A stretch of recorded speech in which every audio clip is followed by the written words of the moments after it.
اطمن، ربنا شغال علشان يفرحك. اوعى تقلق، لأن القلق عمره ما كان حل، وربنا عمره ما كان متأخر.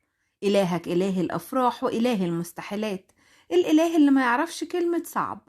طمن قلبك مش بس بكلام، طمن قلبك بالثقة، الثقة اللي هي في إيدين ربنا أأمن مليون مرة من اللي في إيديك. ما تخافش حتى لو الطريق مش واضح، حتى لو الخطوة الجاية مش مفهومة. ربنا مش بيقود أولاده في طرق تهلكهم، ولا بيسيبهم يمشوا في سكة ملهمش خير فيها. خليك واثق إنه هيتصرف في الوقت الصح وبالطريقة الصح وبالشكل اللي يريحك، حتى لو ده مش اللي كنت متخيله.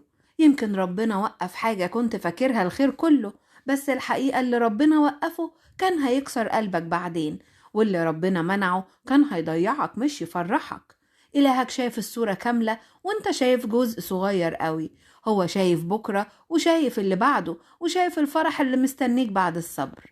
اوعى تفتكر ان تعبك رايح هدر ولا دموعك نزلت على الأرض. كل تنهيدة وكل وجع خبيته، كل مرة قلت فيها يا رب، ربنا كان سامع. ربنا مش بس هيطلعك من الضيقة، ده هيطلعك أقوى. مش بس هيعوضك، ده هيبهرك. مش بس هيفرحك، ده هينسيك كل اللي فات. يمكن الأيام دي ربنا بيبعد عنك ناس أو بيقفل أبواب أو بيغير اتجاهك غصب عنك، بس صدقني ده إنقاذ مش عقاب، وده حب مش قسوة. اطمن، ربنا مش هيسيبك تكمل في طريق هيكسر روحك، ولا هيسيبك متعلق بحاجة مش شبهك ولا شبه قلبك. ولو اتأخر الرد يبقى لسه الخير ما اكتملش، ولو اتغيرت الخطة يبقى ربنا حضر لك حاجة أحسن، ولو سكتت السما شوية ربنا بيشتغل في الخفاء. خليك ماسك فيه حتى لو ايدك تعبانة، خليك واثق فيه حتى لو قلبك موجوع. خليك مطمن لأن اللي معاك مش هيخذلك. اطمن، الفرح جاي والتعويض جاي، وربنا شغال لفرحك. هيستجيب، ما تخافش، ربنا عمره ما بيتأخر. هو دايما بيجي في الوقت الصح، مش في الوقت اللي احنا مستعجلينه، لكن في الوقت اللي يغير حياتنا للأحسن. ربنا ليه اختيارات، واختياراته دايما مبهرة، حتى لما تبقاش فاهم، حتى لما تبقى الصورة مش واضحة. ثق ان اللي جاي اعظم من اللي بتتمناه. اطمن، ربنا بيعمل الخير عشان يحقق اللي نفسك فيه، واللي يفرح قلبك، ويمكن اكتر بكثير مما كنت متخيله او طالبه. اطمن، الله سامع صوت تعبك، سامع أنينك اللي محدش بيسمعه، وسامع دموعك اللي نزلت في الخفاء، وسامع الدعوة اللي خرجت منك وانت مكسور ومش لاقي كلام. هو بيسمع دقات قلبك، عارف خوفك وعارف انتظارك، وعارف انك تعبت من الصبر، بس ما بيسيبكش ولا لحظة. يمكن الاستجابة اتأخرت في نظرك، لكنها بتتجهز بعناية وبتترتب بحكمة عشان لما تيجي كاملة، وتفرحك فرحة تنسيك كل اللي فات. ثق ان ربنا مش بيكسر بخاطر حد اتعلق بيه، ولا بيضيع دمعة خرجت من قلب صادق، ولا بينسى دعوة طلعت في نص الليل. هيستجيب مش لانك قوي، لكن لانك سلمت واستنيت. اللي شايفه الناس مستحيل عند ربنا أمره سهل وبسيط. اللي قفل كل الأبواب في وشك، ربنا يقدر يفتح باب واحد يعوضك عن كل اللي فات، ويخلي قلبك يبتسم من جديد. ربنا مش بس هيفرحك، ده هيفرحك بتعويضه، تعويض ينسيك وجع السنين. سيبها عليه وسيب الحمل من ايديك واطمن. إلهك شايف وسامع وحاسس بيك، هو اللي هيسندك لما تحس انك لوحدك، هو اللي هيحقق الوعود حتى لو الوقت طول. ربنا مش بيجي متأخر، هو بيجي في الوقت الصح، ووقت ما بيجي هيبعت الفرح والخير مع بعض، ويخلي أيامك تشهد إن الصبر عمره ما راح هدر.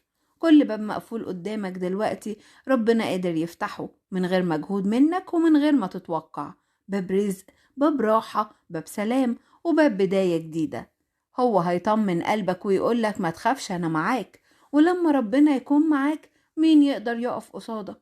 ربنا هيبارك في تعبك ويعوضك عن كل خطوة مشيتها وانت مجروح، عن كل دمعة نزلت وانت ساكت، عن كل مرة قلت يا رب وانت مش شايف حاجة. صدقني، ربنا شايل لك تعويض حلو، تعويض على مقاس قلبك، تعويض يخليك تشكر مش بس على اللي جاي لكن كمان على اللي فات. وهيجي اليوم اللي ربنا يفرحك فيه، اليوم اللي تبص فيه ورا وتقول دلوقتي فهمت ليه ربنا اتأخر. اطمن وخليك واثق فيه، لأن الثقة في ربنا عمرها ما خيبت حد. ربنا هيعوضك ويفاجئك بطرق ما كانتش في بالك، وبأخبار حلوة تدخل قلبك فجأة وتغير حالك.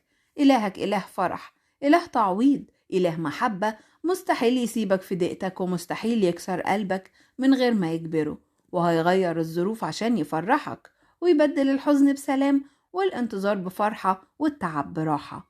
اطمن، طالما ربنا في الصورة النهاية دايما خير. اوعى تيأس حتى لو الطريق طال، حتى لو كل حاجة حواليك باينة انها متأخرة.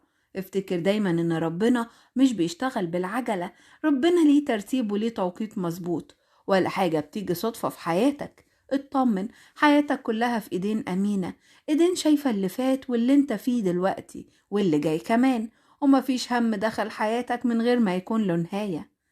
يمكن تكون تعبت من الانتظار، ويمكن تكون سألت كتير امتى وليه، بس الحقيقة ان ربنا دايما بيشتغل في الخفاء، حتى وانت مش حاسس، حتى وانت فاكر ان مفيش حاجة بتحصل.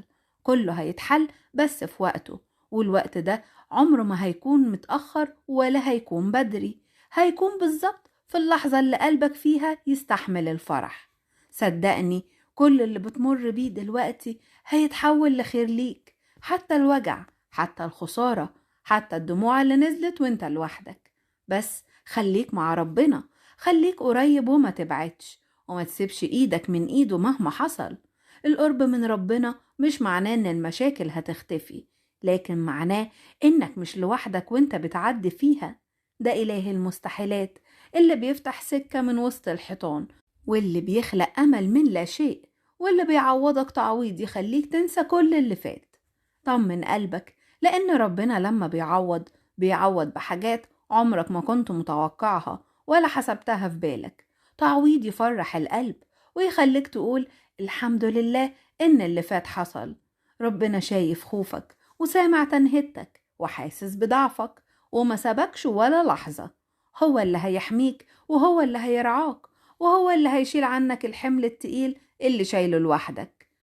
من كل هم، من كل قلق، من كل إحساس بالضياع أو اليأس، ربنا قادر يطلعك أقوى وأهدى وأقرب ليه أكتر من أي وقت فات.